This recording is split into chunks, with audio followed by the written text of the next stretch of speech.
The first time Amara heard the offer, she thought it was madness. Then the woman slid 5 million Nigerian nairas across the table. It was a hot Tuesday afternoon in Lagos. She had just finished decorating a small birthday hall in Surulere when a black jeep stopped outside. A tall woman in dark glasses stepped out and asked for her by name. Amara wiped sweat from her face and walked over. The woman removed her glasses slowly. "My name is Mrs. Afilian," she said. "I have a job for you." Amara followed her to a quiet restaurant nearby. She was expecting a wedding job or a party contract. What she got instead made her blood run cold. Mrs. Afilian leaned forward and said, "I want you to stop my son's wedding." Amara blinked. "Sorry. You heard me." Amara gave a nervous laugh. "Madam, I decorate events. I don't destroy them." Mrs. Afilian pushed a brown envelope across the table. "There is 5 million naira inside. Half now. Half when the wedding is over." Amara froze. Her younger brother had just been sent out of school because of unpaid fees. Her mother's shop rent was due. She was drowning in debt. Still, she shook her head. "Why me?" "Because you are smart, you need money, and my son's fiancée already likes your work. I can get you close to them." Amara stared at the envelope like it was fire. Mrs. Afilian's voice dropped. "I don't want you to seduce my son. I want you to expose the woman he plans to marry. I know she is hiding something." Amara swallowed hard. She should have stood up and left. But all she could think of was her brother's school fees. And that was how she collected money that would soon turn her life upside down. 2 days later, Amara found herself inside one of the biggest houses she had ever seen in Lekki. That was where she met Colonel Afilian. He was standing in the garden with his sleeves folded, helping workers move chairs for his engagement dinner. Not backing orders. Not acting rich. Just helping. Amara stopped for 1 second. This was the man she had been paid to hurt. Colonel looked up and smiled politely. "You must be the event planner my fiancé hired." Amara forced a smile. "Yes. I'm Amara." Before she could say more, a woman in a fitted pink dress walked out of the house and wrapped her hand around Colonel's arm. That was Dera, the fiancé. Beautiful. Elegant. Perfect smile. "Amara," Dera said brightly. "Thank God you're here. I want this dinner to be flawless." Amara nodded, but her chest felt strange. Mrs. Afilian had painted Dera as a greedy liar. Yet the woman standing in front of her looked sweet and harmless. The dinner that night was Amara's first real test. She watched Dera closely. At first, everything looked normal. Dera laughed with guests, kissed Colonel on the cheek, and called his mother mommy like a loving daughter-in-law. Then, around 9 p.m., Amara went to the back garden to check the drinks table. That was when she heard voices. Dera was behind the flower wall with a man Amara had never seen before. The man grabbed Dera's wrist. "You promised you would tell him about this pregnancy." Amara froze. Dera hissed, "Keep your voice down. Do you want to ruin everything?" Amara's heart started pounding. Pregnancy. Ruin what? She stepped back slowly, but her heel hit a metal stand. The sound made both of them turn.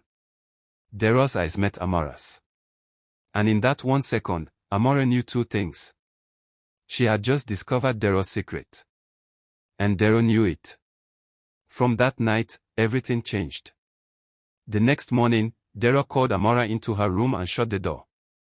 For a few seconds, she said nothing. She only stared. Then she smiled, but it was no longer the soft smile of the night before. "So," Dera said quietly, "how much did you hear?" Amara tried to stay calm. "I don't know what you mean." Dera laughed. "Please. Don't insult me." Amara's throat went dry. Dera walked closer. "Listen carefully. Whatever you think you heard, keep it to yourself." Amara looked at her. "Are you pregnant?" Dera's smile disappeared. For 1 second, the room went silent. Then Dera sat on the bed and pressed her fingers to her forehead. "This is why I hate careless men," she muttered. Amara stood still. Dera looked up at her and spoke in a low voice. "Yes, I'm pregnant. But it's not what you think." "Then explain." Dera's eyes filled with tears so suddenly that Amara almost stepped back. "The baby is not Kunlé's," she whispered. Amara felt the floor leave her feet. Dera continued, "Before Kunlé and I got serious, I was seeing someone else. It ended. Months later, I met Kunlé. I thought that chapter was over. Then I found out I was pregnant. Does Kunlé know?" Dera shook her head.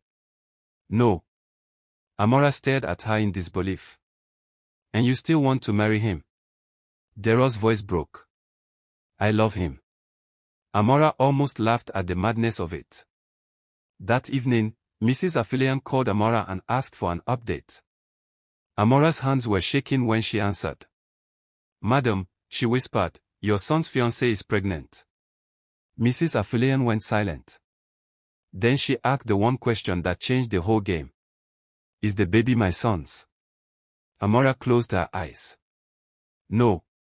The silence on the line became heavy. When Mrs. Affilian finally spoke, her voice was cold and sharp. "Good," she said. "Now we finish this."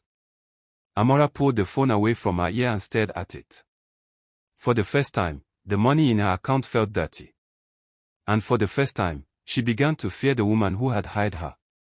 The more time Amara spent in the Affilian house, the more confused she became. Kunlé was kind to everybody.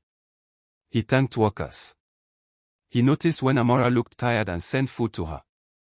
One evening, after a long rehearsal dinner, he found her outside rubbing her swollen feet. "You've been standing since morning," he said. "Sit down small." Amara laughed weakly. Wedding money is not easy money. Kunlé sat beside her on the step. "Tell me about it. This wedding is already trying to kill me." She looked at him and smiled before she could stop herself. Then his face turned serious. "Can I ask you something?" he said. "Okay." He looked toward the house before speaking. "Have you noticed anything strange about Dera?" Amara's heartbeat jumped. "Strange how?" Kunlé rubbed his palms together. "I don't know. She's been distant. Hiding calls. Snapping at little things. Last night I touched her and she moved like my hand was fire." Amara looked away quickly. Kunlé let out a tired breath. "I love her, but something is wrong." The guilt inside Amara grew so big it almost choked her.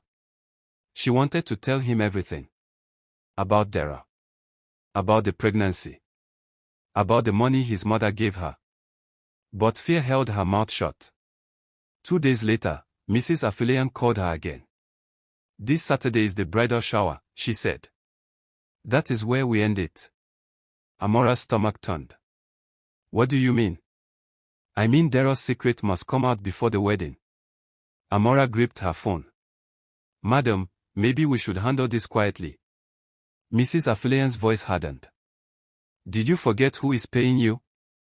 "No, Ma." "Good. Then do as I say."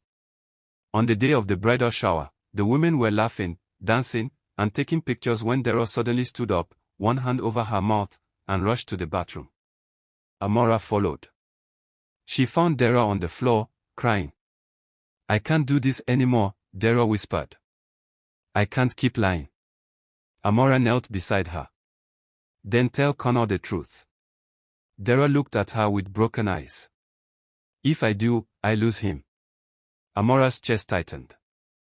But before she could answer, voices sounded outside. Mrs. Affilian had arrived early. And she was not smiling. That night became the night that broke everything. Mrs. Affilian walked into the bridal shower with the calm face of a woman going to church, but Amara knew trouble had entered the room.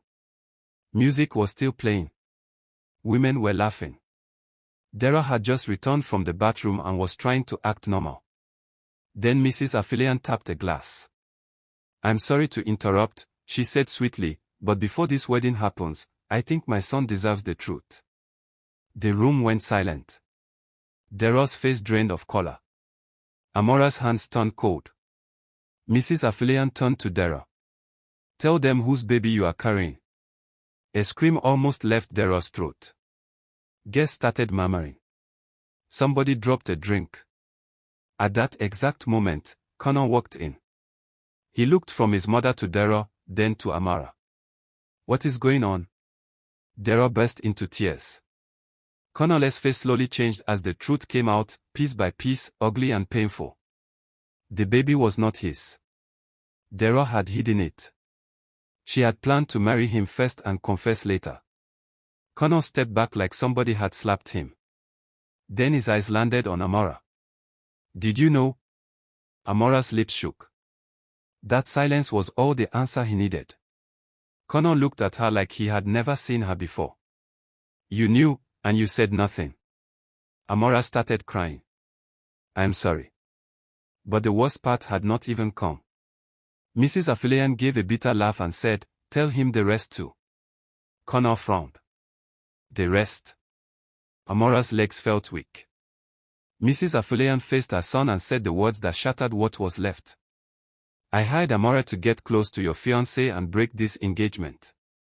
The room exploded. Connor turned to Amara slowly, pain all over his face. "You were working for my mother?"